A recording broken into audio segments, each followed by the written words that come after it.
తాకట్లో ఉన్న మీ బంగారాన్ని విడిపించి ఆ రోజు ఆన్లైన్ రేటుకి కొంటాం. Sharma gold company. తెలంగాణ ఎమ్మెల్యేలపై సీఎం రేవంత్ రెడ్డి సీరియస్ అయ్యారు. ముఖ్యమంత్రి రేవంత్ రెడ్డి అధ్యక్షతన శంషాబాద్లోని నోవార్డులో నిర్వహించిన సీఎల్పీ సమావేశంలో ఎమ్మెల్యేలకు నాయకులకు క్లాస్ స్పీకరు పార్టీలో ఉంటే ఇష్టం వచ్చినట్లుగా మాట్లాడితే సహించేది లేదని కామెంట్ చేశారు.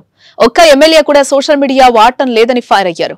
ప్రభుత్వంపై విపక్షాలు నెగిటివ్ ప్రచారం చేస్తుంటే ఎమ్మెల్యేలు ఏం చేస్తున్నారని ప్రశ్నించారు. కొందరు ఎమ్మెల్యేలు వారి వారి నియోజకవర్గాలను వదిలి హైదరాబాద్కే పరిమితమవుతున్నారని, వీకెండ్ రాజకీయాలు చేయొద్దంటూ హితో పలికారు.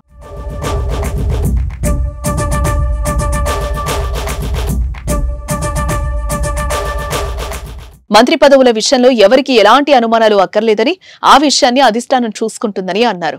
ఎవరెవరు ఏం మాట్లాడుతున్నారనేది అంతా రికార్డ్ అవుతూనే ఉందని, జాగ్రత్తగా ఉండాలని ఎమ్మెల్యేలకు సూచించారు. పార్టీ లైన్ దాటితే ఊరుకునేది లేదని, పార్టీకి ఇబ్బంది కలిగిస్తే నేతలకే ఇబ్బంది అంటూ హెచ్చరించారు ఆయన. ఇక సీఎల్పీ సమావేశంలో ప్రజాప్రభుత్వ సంక్షేమ పథకాలను ప్రజల్లోకి తీసుకెళ్లడంపై కాంగ్రెస్ శ్రేణులకు సీఎం రేవంత్ రెడ్డి దిశానిర్దేశం చేశారు. రేపటి నుంచి జూన్ 2 వరకు ఎమ్మెల్యేలు నియోజకవర్గాల్లో పర్యటించేలా కార్యాచరణ రూపొందించుకోవాలని అన్నారు. గతంలో ₹2కి కిలో బియ్యంతో పాటు ఇప్పుడు సన్న బియ్యం పంపిణీ ప్రజల్లో శాశ్వతంగా నిలిచిపోతాయని తెలిపారు.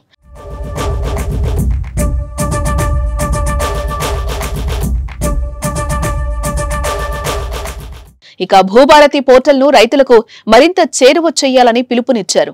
దేశంలోనే ఇందిరమ్మ ఇళ్ల పథకం ఆదర్శంగా నిలుస్తోందని అన్నారు. కులగణన ద్వారా 100 ఏళ్ల సమస్యను పరిష్కరించామని కామెంట్ చేశారు. బీసీలకు 42% రిజర్వేషన్లు కల్పించేలా బిల్లు తీసుకొచ్చామని అన్నారు. ఎస్సీ ఉపకులాలకు శాశ్వత పరిష్కారం చూపుతూ ఎస్సీ వర్గీకరణ చట్టాన్ని తీసుకొచ్చామన్నారు. దేశవ్యాప్తంగా తెలంగాణ మోడల్ పై చర్చ జరుగుతోందని తెలిపారు. గచ్చిబౌలి భూములపై బీజేపీ, బీఆర్ఎస్ పార్టీలో ఏఐ టెక్నాలజీతో మార్ఫింగ్లు చేసి ప్రభుత్వంపై విష ప్రచారాన్ని తిప్పికొట్టాలని ఎమ్మెల్యేలకు సూచించారు.